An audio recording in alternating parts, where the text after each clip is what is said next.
Welcome to Where to Ski with me, your host, John Morgan. Today we head to Sun Valley, Idaho. Grab your skis, let's get ready for an adventure and dive into the world of skiing. My guest today guides at Sun Valley and knows the mountain, the town, and the surrounding area better than most. Zach Crist has been skiing and living in the mountains of Idaho almost his entire life. At 18, he was named to the U.S. ski team, competed on the Alpine World Cup for 7 seasons, later became one of the pioneers of ski cross, winning Xgames gold, silver, and bronze medals. Now he looks for adventure, including first descents in the Himalayas, New Zealand, Greenland, Alaska, and at home in Idaho. In 2018, Zach became the owner and operator of Sun Valley Guides.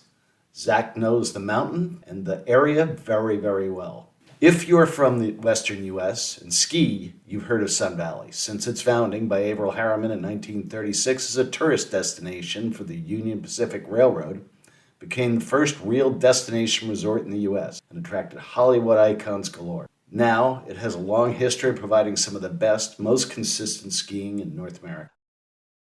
So Zach, welcome to Where to Ski. Let's talk about Sun Valley. Right on. It's been a minute since I've skied there. The ski area wasn't as developed as it is now, and it was a lot of fun. It was Sun Valley and Ketchum are awesome places, and it's crazy and very ski focused. Has that changed at all?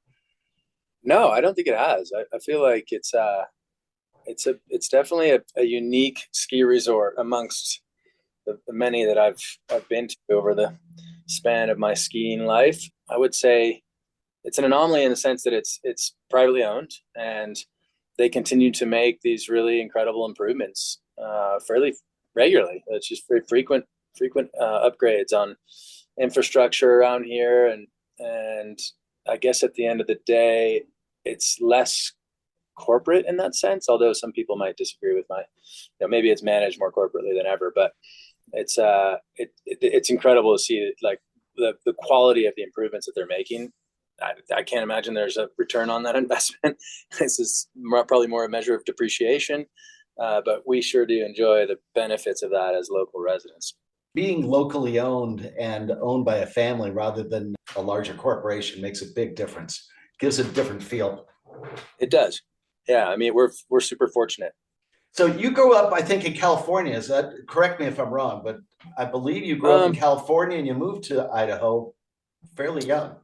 Yeah, I moved to Idaho when I was 6 years old in 1979. So that puts me at 50, and I've spent, really the bulk of my time since I was 6 here in Sun Valley. So I know it well. And you stayed there to be able to raise a family. What is it about Sun Valley in the area that made you stay and raise your family there? A lot of things, I guess, starting with just sort of the layout of the place, I think is fairly unique in that the ski area is the centerpiece of the community. So you have, Ketchum, Sun Valley, Haley, and Bellevue as you go south, but it's all really very focused around these public lands resources, Bald Mountain being sort of the primary one of it all. Well, let's go there for a minute. Give us a layout of how Sun Valley, both Dollar Mountain and Warm Springs, and what to expect when you get there.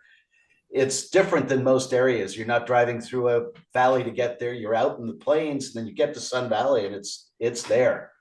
Yeah, so we're right on the edge of the Snake River Plain, right? So you go from sort of this agricultural setting in the southern part of Idaho, and very quickly the mountains, we're part of the Rocky Mountain chain, but there's 5 sub-ranges here that are really spectacular. There's the Pioneers, Boulder White Clouds on the eastern flank, and then to the west, the Big Wood River, you have the Smoky Mountains, and then further north, the Sawtooth Mountains. So they're all very unique and spectacular, each one of them. So it's an incredible public lands resource. I think there's some striking statistics that come to mind.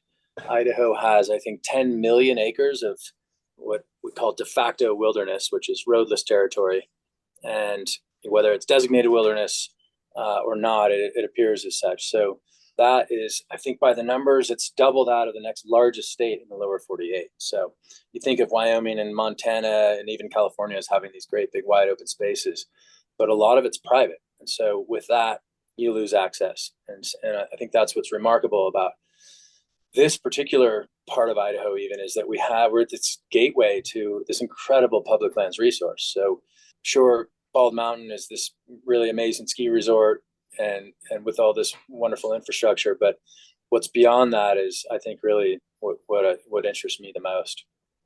And so as a guide, you take people out into those areas pretty regularly, way past Sun Valley. Yeah, so I'm the owner of Sun Valley Guides, it's based in Ketchum, and we have a very large permit area that covers what might be around 1,000,000 acres. So we're fortunate with an abundance of public lands. I think what you see is a generous allotment of permit area for the local outfitters. When it comes to backcountry skiing, we are really just one of two, or I should say three, if you want to include Sun Valley Heli Ski in the region. So there's Sawtooth Mountain Guides, which is based in Stanley.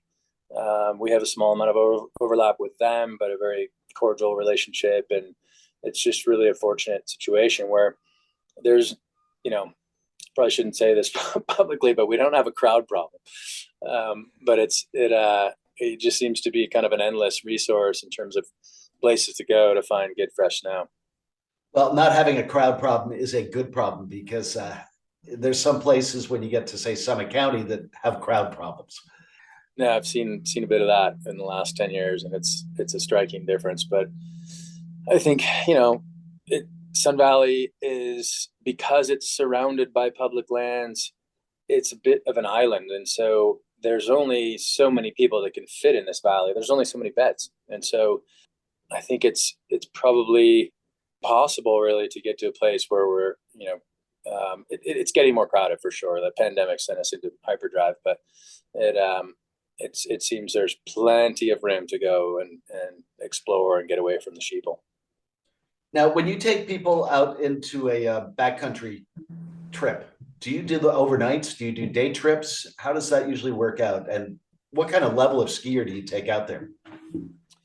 We do both day trips and overnights. I'd say the signature experience is an overnight hut trip. We have a really incredible, 7 backcountry huts that we use on the regular, and they're just beautiful locations and a nice layout. So in some places you can go from hut to hut if you got to book way in advance to be able to do that, but it seems you've got to book way in advance anyhow to get access to any of these huts anymore. So we're blessed with that kind of resource. But yeah, the overnight huts are really special, and the day trips they're great too. We have a lot of different options from our northern edge of our permit area is about 70 or 80 miles from the southern end. So it's a vast area that we work in. And is a lot of that either climbing, or do you use helicopters or cats or anything like that? We use snowmobile transport to move gear and people throughout the hut system. We'll occasionally use the snowmobiles to access more remote terrain that's off of the highway corridor. So you can imagine that Highway 75 is running south to north, and as you go north, you kind of get deeper into the more remote terrain. But there are really no roads either east or west off of that highway during the wintertime because nothing's plowed. And so that's kind of our secret sauce, is to be able to take people further about and get them into more remote locations where you just don't see other people. That sounds like fun. Let's go back to the ski area. Let's start off with where an expert would go on a day of skiing. Where would you start? If you were taking someone on the mountain and you had some really hot skiers, where would you start off the day and how would the day progress? And I know on the snow and the sun.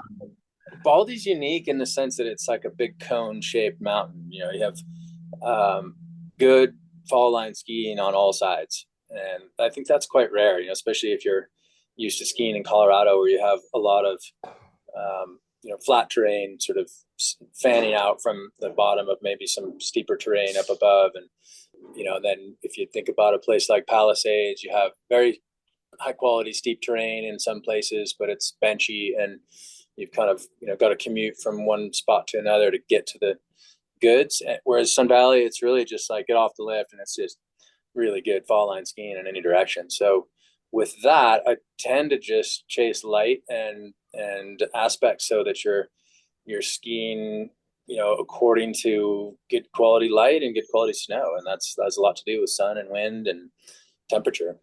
As it does in a lot of places. That's very true. Now, does it help for someone going there if they're a good skier to get a guide to lead them around the mountain for the first day or two? Yeah, Sun Valley Ski School's got a great program. I work for sort of a subsect of that, which is called the Legends program. Sun Valley is unique in that they're really, we don't have a side country guide service, but what we do have is a great ski school. So it's, I think, one of the oldest ski schools in America, if not the oldest.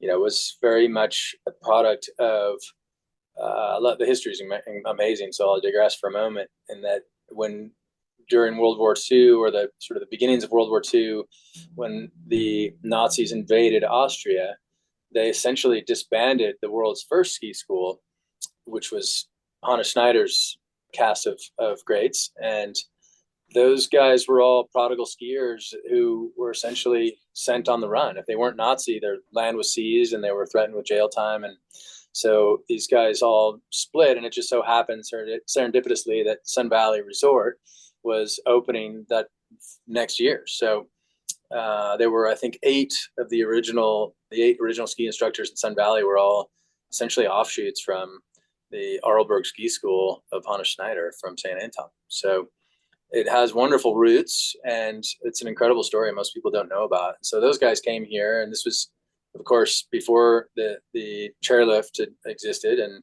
I think at that time, maybe there were some surface lifts in Europe. And so most of the skiing that was going on in America at that time was all essentially backcountry skiing. So the Sun Valley Resort was essentially, it was owned by Union Pacific Railroad. So as you can imagine, it was essentially a reinvention of what was an east-west supply line for the gold rush, was trying to remake itself into a passenger business, primarily from Los Angeles. So I think, as I recall, you could leave LAX at 6:30 p.m. and arrive in Sun Valley probably after an outrageous overnight party on the train at 9 or 10 a.m.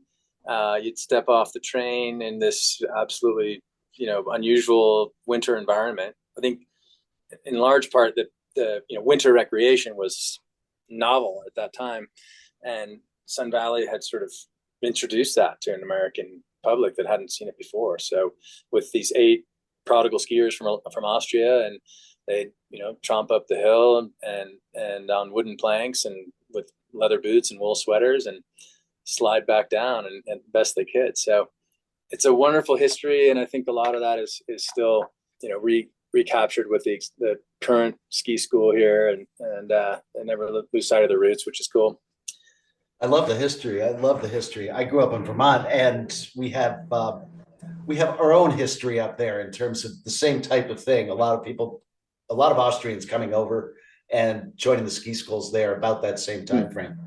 Yeah, with the mass exodus of what were really adventurous pioneers of ski mountaineers essentially, and that's to the foundation of American skiing. Is there any out of bounds skiing right on the mountain? I've seen some spots over off Seattle Ridge, something like that, or is it pretty solid that you don't want to go over in there and take a guide and maybe find some spots? Yeah, I mean, it's an interesting thing. So like I said, there's no side country guiding on this mountain like you would see in Jackson Hole or other resorts. It's been a bit of, I think the reason for that is, number one, it's probably liability. If you're the holding family, you probably don't want to, mess with that sort of thing. And that there's more to lose than to gain. The other part of it is that there's a strong undercurrent of local culture that really would rather not commercialize the backcountry, or the side country, I should say, off of Bald Mountain. So that being said, it's an incredible resource. We had a fire that came through here in 2000. Was that have been? I guess 2007 was when that burned. That really opened up the backcountry in ways that made it much more user friendly. That you could kind of, you could ski with pace through what was otherwise a conifer forest that's hard to kind of weave through. So there's incredible side country skiing here, but with that, the avalanche hazard is real, and it's not just that you might trigger an avalanche; it's that you might trigger one on top of someone else, and this has happened.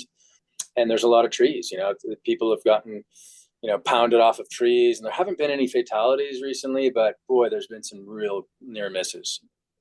When it really dumps, I assume Sun Valley, the mountain, is really good at AVI mitigation and keeping people off the mountain until they clear it. Yeah, for sure.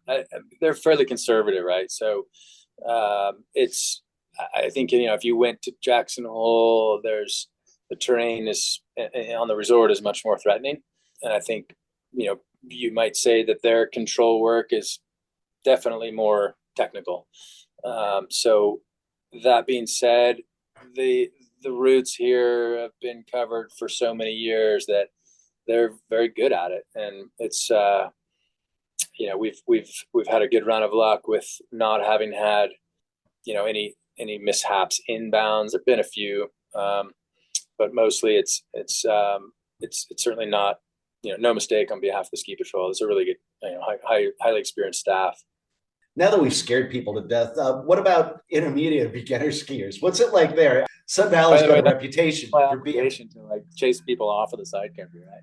As someone who is somewhat commercializing our backcountry, although as I say, you can't have a job in Ketchum that's not associated with public lands, because that's really the whole reason people are here. So even if you're like a cabinet maker, you are indeed benefiting from the public lands resource we have. So it's, people love to sort of point fingers at, oh, you're commercializing our backcountry. And it's like, yeah, you could say that, but there isn't a job in Ketchum, Idaho, or Sun Valley, Idaho that isn't related to that somehow.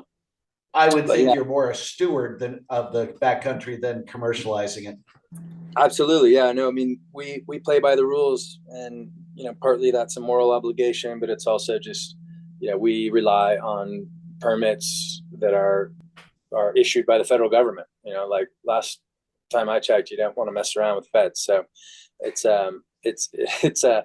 we're very careful, and we also are really careful about trying to bring people in. You can imagine with the pandemic, like there's this onrush of people onto public lands, and it has these land managers backpedaling, trying to deal with it all.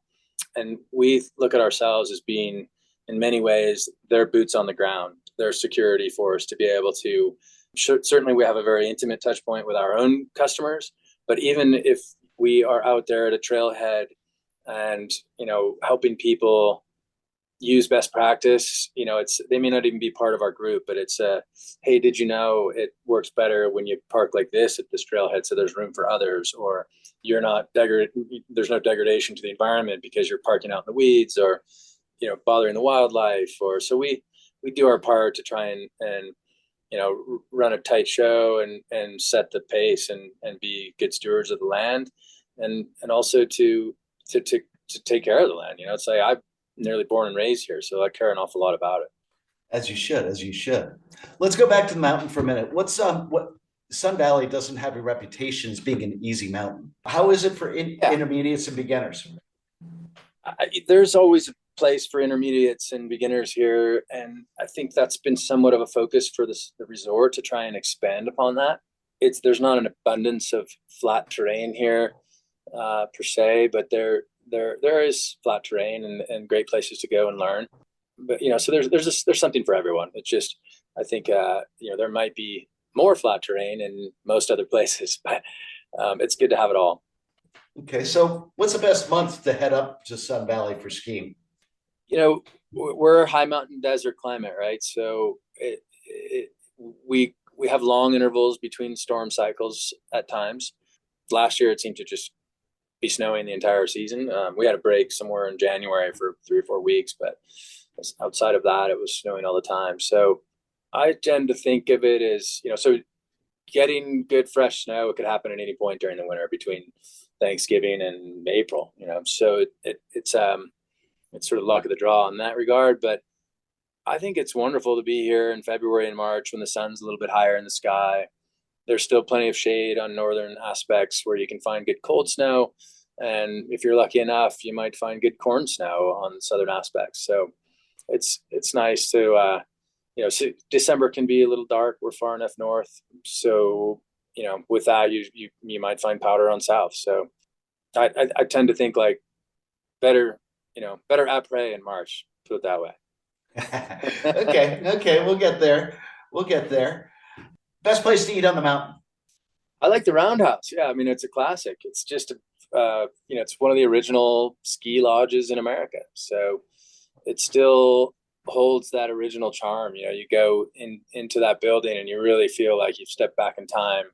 And then, they've just done a wonderful job of making the experience special. It's excellent food, and the ambiance is this sort of Tyrolean influence, and it's got a gorgeous views. It's mid mountain, so it's a wonderful spot. Yeah, that's it.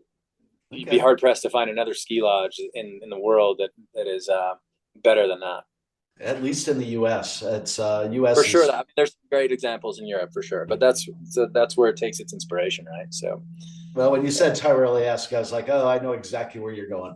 Places to stay. Sun Valley Lodge is, everyone knows about that place. It's been famous for years. The stars all stayed there, but there's got to be other places past that work for now, because Ketchum's very close and they've got some good spots.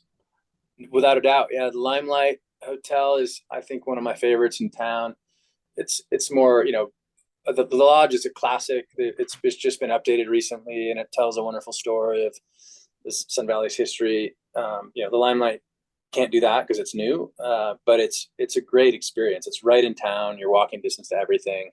It just seems like a quality staff. They're steeped in the hospitality business, and it's an Aspen brand, as you know. But they do a great job. The Nob Hill Inn is a classic. It's also European inspired. I like their vibe. It's a wonderful restaurant at the Nob Hill Inn. And what are some of my other favorites? Panay's is a classic. Little bed and breakfast down in River Run. Alan Panay is a pianist who's just a wonderful man from Australia he's a total legend. You might find him on the patio at Prey with a big fur coat on and enjoying the atmosphere and adding to the atmosphere. So there's a pretty good opera scene in Ketchum primarily. I have experienced that. It probably hasn't changed, and there's probably a lot of other things. Like, I'm sure it's grown up. I'm sure there's boutiques and other things too. There's a lot in Ketchum. Yeah, no doubt. Ketchum's a cool little town. It's like, because everything's fairly tightly knit, you can walk around town by foot and not have to get in your car and drive too much. So it's a great spot. There's some incredible restaurants. There's really good food around here. So the culinary experience is just certainly worth talking about. I guess some of my favorite restaurants would be the Cookbook is really nice. Enoteca is another favorite. The Pioneer is a classic, of course. It's kind of the old school Sun Valley.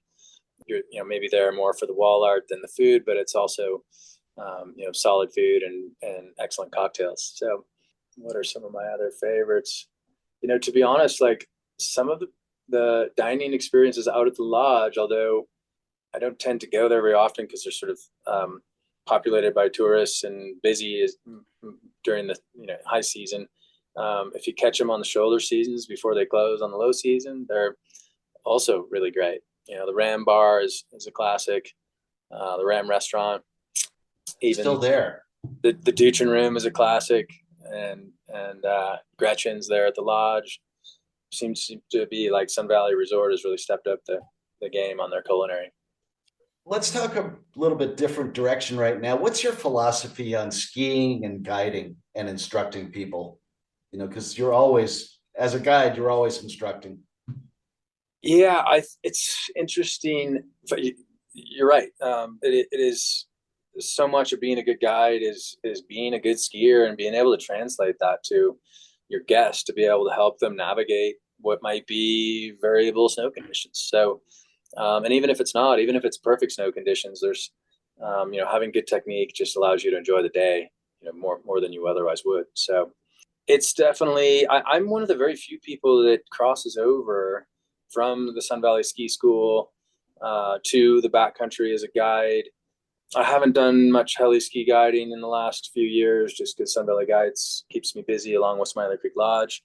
It's a nice crossover, and I feel like it allows me to see skiing from different points of view, and which is kind of the story of my whole career as a skier, from being a ski racer to then a big mountain skier and getting involved in ski cross and the X Games. And I feel like I've been through a fairly decent cross section of the sport, and it's helped me translate that for guests to be able. There are many ways to skin the cat, as I say, right?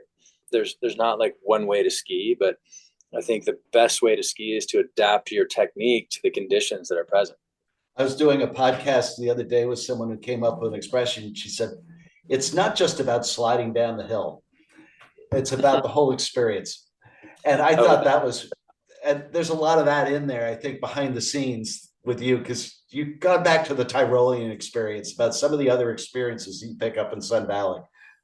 Yeah, I mean, you can go and do a Vallée Blanche off the Aiguille du Midi, and it could be a one-run day and be just like the best day of your life. So I think of that as being, many of the European ski experiences aren't so much about the skiing as much as they are just about taking in the local culture and the scenery and the history. It's an incredible place to go skiing. And I think for, being as young a country as we are, we don't have that same sort of history, but if anyone has it, Sun Valley has it. So it's great to be able to like create some waypoints along the way that kind of tell that story.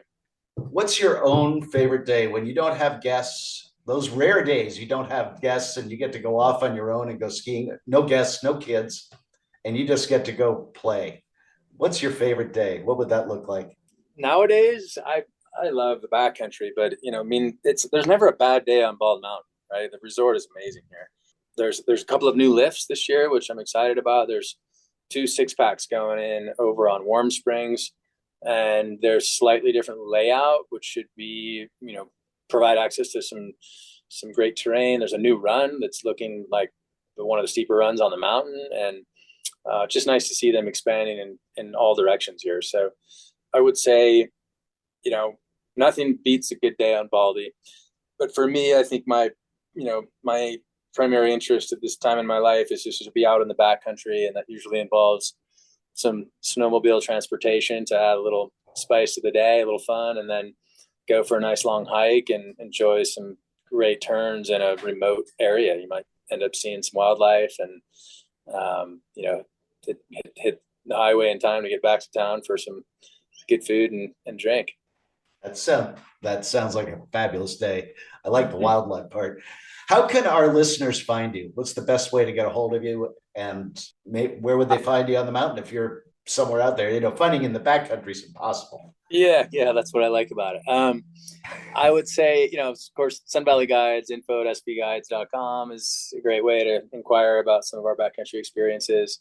The Smiley Creek Lodge has some wonderful snowmobile day trips, and the overnight experience there is lovely. We've just put in 7 new tiny homes up there, and it's a really neat remote location to go and spend some time. Another thing worth talking about is just the dark sky preserve we have here is really, I think it's the first of its kind. And it is remarkable how the night sky around here just has little to no light pollution, and it is extraordinary. So those are things I think worth mentioning. But and then Sun Valley Resort is the ski school there is, I think, it's a great asset. There's a Legends program, which I'm part of. There's, some of you may recall Kent Kreitler from back in the day as a big mountain pioneer. My brother Reggie, Maria Marisic, former ski racer. The late great Jeremy Novus was with us until recently, and yeah, it's a great crew of I guess legend skiers, as they say, and then the rest of the school is great as well. So I wouldn't want to get mixed up with that crowd if you took off and started just tearing it up. I wouldn't keep up anymore. Zach, thank you so much for taking time to talk to about Sun Valley. Yeah, You might see Zach almost anywhere, either on the mountain or in the backcountry. You'll never find him in the backcountry. He's all out of touch there. Again, if you want to contact him, Sun Valley Guides is the right place to reach out. If you like our podcasts, please share them and listen to perspectives on other areas like St. Anton, Palisades, Jackson Hole, Sugarbush, Portillo, the Dolomites, and others. Thanks for joining. And thank you, Grits Band, for the intro music.